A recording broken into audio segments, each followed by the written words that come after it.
ప్రతిదీ చేస్తున్నాము. మన ఆర్ఈయు ముఖ్య ఉద్దేశం ఏంటి అంటే ఎందుకు మనం ఆర్ఈయు పెట్టాల్సి వచ్చింది? రియల్ ఎస్టేట్ యూనివర్సిటీ అని ఎందుకు మనం పెట్టాల్సి వచ్చింది జేబీలో ఉండి? జనరల్ గా రియల్ ఎస్టేట్ ఇంత ముందుకున్న పండా ఎట్లుండేది మార్కెట్ లో అంటే 4 ఉంగరాలు పెట్టుకొని, తెల్లంగీలు వేసుకొని, పెద్ద పెద్ద బర్రెగొలుసులు వేసుకొని, ముఖం నిండా కాట్లు పెట్టుకొని వాడు కొట్టేటోడు చూస్తే వాడు ప్లాట్ పెట్టాడు. దొంగలు, లంగలు, గద్దలు, తీగలు పీక్కు తింటారు, మార్కెట్ ని నాశనం చేస్తారన్న ఏదైతే వదంతు ఉందో దాన్ని తూర్చిపెట్టడానికి ప్రత్యేకమైన ఎడ్యుకేషన్ మన దగ్గర ఇస్తున్నాము. That is nothing but real estate university. దీంట్లో స్పెషల్ కోర్స్ ఒకటి ఆఫర్ ఉంది.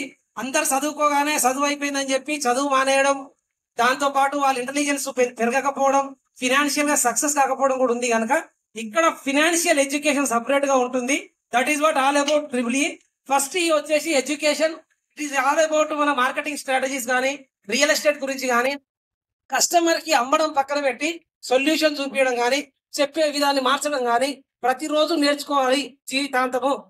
నేర్చుకోకపోతే మన కోరికలు నెరవేరవు అన్నది పళ్ళ గుద్ది మరీ చెప్పడానికి మనం రియల్ ఎస్టేట్ యూనివర్సిటీ పెట్టాము. ఒకసారి learning is finish, earning starts. ఈ లెర్నింగ్ అయిపోయిన తర్వాత if there is no learning, earning మనకు ఖచ్చితంగా ఉండదు. ఉంటే మహా అయితే సంపాదించుకోవడానికి, బతకడానికి ఉంటుంది. కానీ జీవితంలో నువ్వు గెలవాలంటే లెర్నింగ్ ఈజ్ మ్యాండేటరీ. దాన్ని తప్పించుకొని పోతా అంటే నీకు దారే దొరకదు. So this is the second thing. The third thing వచ్చేసి ఎంటర్టైన్మెంట్. ఇప్పుడు ఇదే పొజిషన్ లో ఉన్నాం. రియల్ ఎస్టేట్ అంటే సాయంత్రం కాగానే మందు తాగుతారా, ఆగం చేస్తారు, ₹1,00,000 వచ్చిందంటే ఒడిచిందాక భారతకి ఇంట్లో కూడా ఒక అపోహ ఉంది మార్కెట్ లో. ఆ అపోహని తుడిచిపెట్టడానికి మనం మండే రోజు ఆడే క్రికెట్, బాక్స్ క్రికెట్ కానీ, థర్స్డే మీటింగ్ రోజు ఆడే బాక్స్ క్రికెట్ కానీ, ఇండోర్ గేమ్స్ కానీ, మన ఇంటర్నల్ కాంపిటీషన్ కానీ, సమ్ టైమ్ టెస్ట్లు పెట్టుకునేటి అన్ని కూడా ఎంటర్టైన్మెంట్ కింద ఉంటుంది.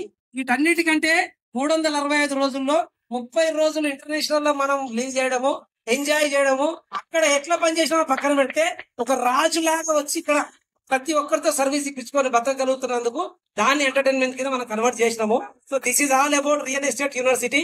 Yes, we are in that. అందరం గెలిచినాం, అందరం సక్సెస్ అయినాం. But what more extra?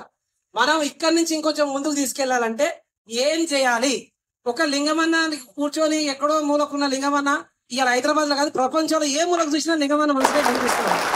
అంత చేయగలిగినప్పుడు ఒక ఎడ్యుకేషన్ లేదు, ఒక అందం లేదు, ఒక హైట్ లేదు, ఒక బ్యాక్గ్రౌండ్ లేదు, ఒక సొసైటీ సపోర్ట్ లేదు, ఫినాన్షియల్ సపోర్ట్ లేదు, పేరెంట్స్ సపోర్ట్ లేదు, కవర్ పట్టుకొని ఖాళీకి వచ్చినోడు ఇలా క్లాస్ మీద కూర్చున్నాడు అంటే ఎక్కడి నుంచి వచ్చింది? ఆ బలం ఎక్కడి నుంచి వచ్చింది? ఇంత సామ్రాజ్యానికి సృష్టిస్తాం. దానికి మీరేం చేయాలి? నాకు అన్ని తెలుసు అనుకుంటే ఆన్నే ఉంటాం. మీకు తెలిసిందా ఇక్కడ ఉన్న కూర్చున్న పొజిషన్? మేము చెప్పేది కొంచెం నేర్చుకొని దాన్ని మనసా వాచ కర్మన పాటిస్తే డెఫినెట్ గా మీరు ఇక్కడి నుంచి అందనంత ఎత్తుకు ఎదిగే అవకాశం ఉంటుంది. Please do focus.